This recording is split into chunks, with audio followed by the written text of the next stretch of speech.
The emergence of indigenized varieties of English all over the world has raised questions not only about standard English but has also raised concerns about the codification and standardization of these varieties.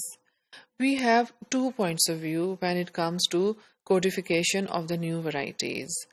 Some scholars and linguists believe that the new varieties of English should follow an external model, which means should follow the model or use an inner circle country or a native English speaking country as a model. On the other hand, we have scholars who believe that these new varieties of English should try and find a model within themselves, which means they should try and find a model in the outer circle countries. Let's take a look at the arguments for or in favor of an external model first. The first argument given in favor of an external model claims that we need a uniform standard worldwide for international communication.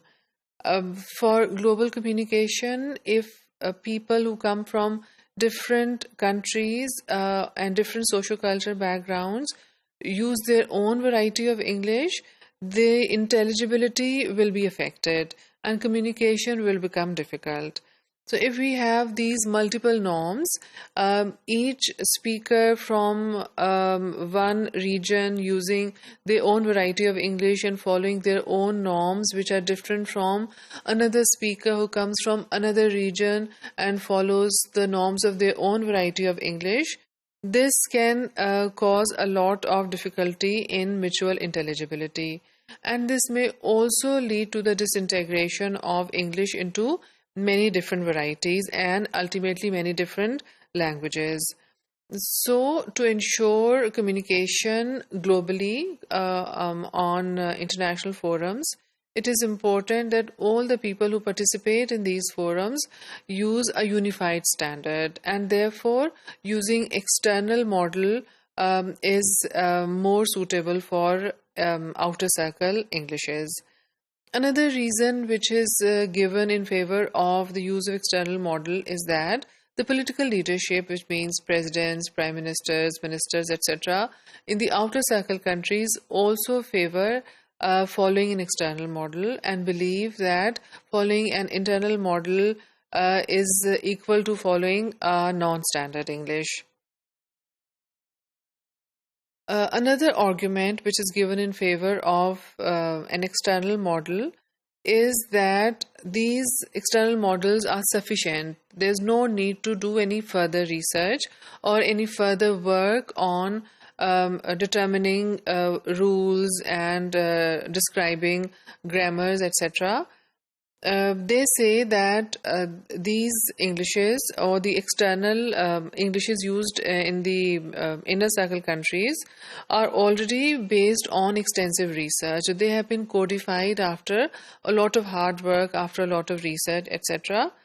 And there is a lot of instructional material available in these varieties which are used in inner circle countries. As well as we have enough reference material, we have enough grammar textbooks, style guides, etc. available in the varieties of the inner circle countries, that is American and British English. So there's no need to reinvent the wheel. There's no need to do more work, more research and codify these Englishes in a different manner or use an outer circle model for the codification of these Englishes, which means doing all this research and hard work again. So they believe that these external models are sufficient and there's no need to do any more work in the area of codification.